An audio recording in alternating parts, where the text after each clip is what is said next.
fun than being a patent attorney.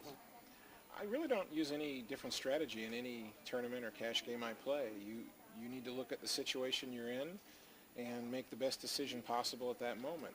I mean, there's different things that you have to look at and consider in a tournament, in a big field, in a cash game. And a situation that might look the same on the surface will be very different when you really dig into it. But I try to just make one good decision at a time. Greg, you took a big hit with the Kings.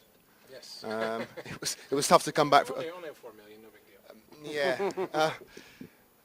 Tough to come back from that. Oh yeah, I mean mathematically I was in a tough spot. I had a one-move stack. I could not make I could not play a hand on every street. It was pretty much going to be all in or fold. I mean the final hand, he could not raise my whole stack. That's too big of a raise. If someone comes over the top of him, he loses too much money with his pocket five. So that's the only reason it was a two-decision hand. I had like 8 times the big blind. If I had found a good hand under the gun, I would have just pushed all in right there. But I didn't have a good hand that time. I waited to the big blind. I thought my hand was too good to lay down, and so I called his raise and then pushed all in on the flop, hoping he'd lay it down. In hindsight, King 7 gave me more outs, but I would have been better off with something like Ace King Queen, because that would have scared him into folding maybe. Yeah. Would you have played the Kings differently against the Queen Jack suited? No. I was almost 100% certain I had the best hand on the turn. So once he made his raise and tried to move me off my hand, I just thought, I'm not 100% sure where he's at, so I'm going to just put him in now because I'm still sure I'm ahead. Well, that's pretty hard to say, and I think it's a mathematical question. I was going to ask a friend of mine if he could do the math for me and figure out, back like when Doyle won his titles, and there were, I think, only 30 or 40 players, so you only accumulated 300,000 or 400,000 chips to win the tournament. Was that harder to do, or is it harder for anyone, to accumulate 1 million chips or more in today's field?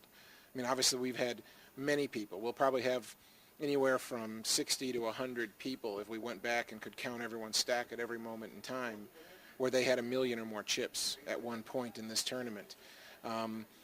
It's hard to imagine that that's a bigger accomplishment that maybe 70 or 80 people did this year as compared to Doyle, Johnny Moss, someone like that winning the tournament back when it was 30 or 40 players. But to get back to your question, which I've rambled on about.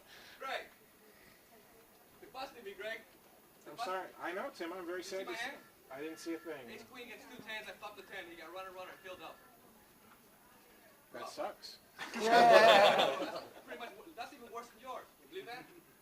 Got me a bluff at you. He had 9 outs. My guy needed runner. Worse for who? Well, be a poker player. Pause for a bad beat.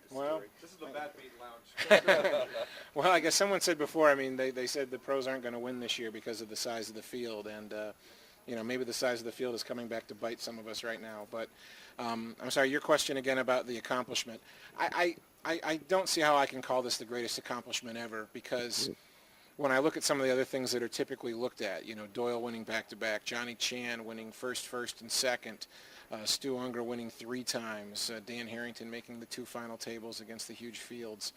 When I look at those players, we have Doyle, Johnny Chan, Stu Unger, and Dan Harrington. I can't say that I'm as great a player as them, so I don't see how this could be a greater accomplishment. If it is, it's open to debate, but I'm just happy I played well. A lot of people say we should raise the entry fee and therefore limit the number of players, and I don't agree. I'm very satisfied with the way it is now, and I don't think it's a bad thing that we have thousands of players in the field. It does make it tougher for any one individual to win. I did some math one time, and I estimated that if we assume these sizes will continue indefinitely and not get bigger or smaller, if someone next year, some 21-year-old phenomenon player, is the greatest poker player in the history of the world, comes along, enters this tournament for his entire life for 50 years, he's got about 1 chance in 50 of ever winning it. And this is the greatest player ever to exist that we're hypothesizing about. So, if we want a tournament that will only be won by the greatest player in the world, then yeah, this format isn't going to work.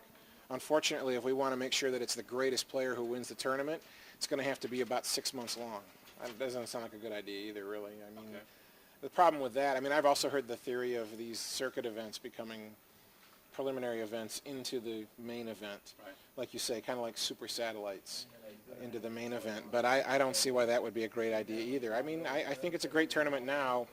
I guess I would go with the if it ain't broke, don't fix it philosophy. Sold a few pieces of yourself last year. Go ahead. Sorry. Yeah, you sold a few pieces of yourself last year on forums, etc., and it was in the public domain. Have you done the same this year? Well, I had sold those pieces starting the second half of 2002, and I needed bankroll help then. But I didn't need bankroll help after last year's win, so I didn't renew that deal. Yeah. You still got shareholders?